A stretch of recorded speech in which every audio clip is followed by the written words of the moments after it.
E se não existir outra vida? Essa tu viveu. O que tu fez com ela? Guardou teus sonhos na gaveta com medo de falhar?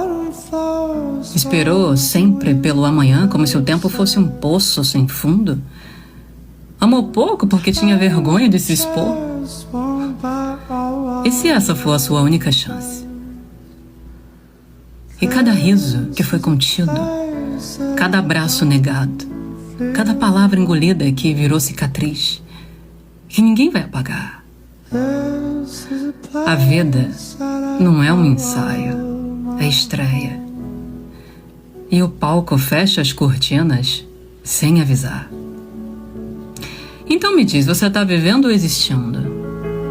Porque se não houver outra vida, essa é a tua eternidade.